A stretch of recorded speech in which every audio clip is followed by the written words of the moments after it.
Le 10 janvier 2010, Mano Solo est mort à l'âge de 46 ans des suites d'une rupture d'anévrisme. CST après son dernier concert à Paris, en novembre 2009, que l'artiste avait été hospitalisé après plus de 20 ans contre le sida. Ce mardi 10 janvier 2022 marque les 12 ans de la disparition du chanteur, mort après son long combat. Inhumé le 14 janvier au cimetière du Père-Lachaise, sa tombe figure non loin de celle de Claude Cabrol. Sa mort a été soudaine, comme celle de son célèbre père, Cabu. Le dessinateur a disparu tragiquement et injustement dans l'attentat du 7 janvier 2015 aux locaux de Charlie Hebdo. Mano Solo avait laissé endeuiller ses proches, parmi lesquels son père, mais aussi le monde de la musique et tous les amateurs de ses chansons si authentiques à la poésie engagée.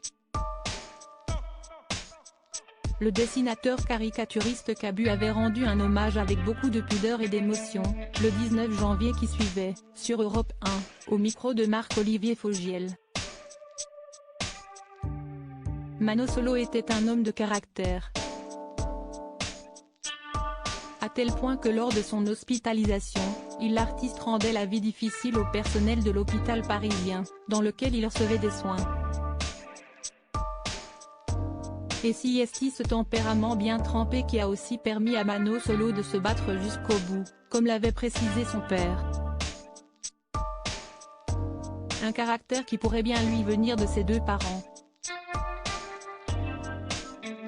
Cabu ne savait d'ailleurs pas dire si ce côté rebelle lui venait de sa mère, Isabelle Monin, cofondatrice du magazine consacré à l'écologie, La Gueule Ouverte, ou de lui.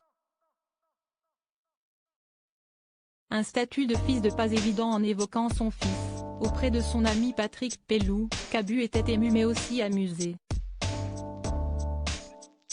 Notamment lorsqu'il s'est souvenu que ce dernier se plaignait d'être un fils de.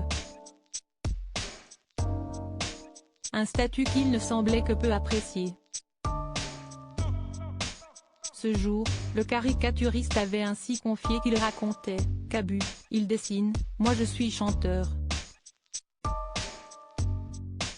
Habité par la musique, il se transformait lorsqu'il montait sur scène. Et si son cœur était un cœur de vieux, selon son père, à cause de la maladie, Mano Solo ordonnait jeune lorsqu'il vibrait avec la scène.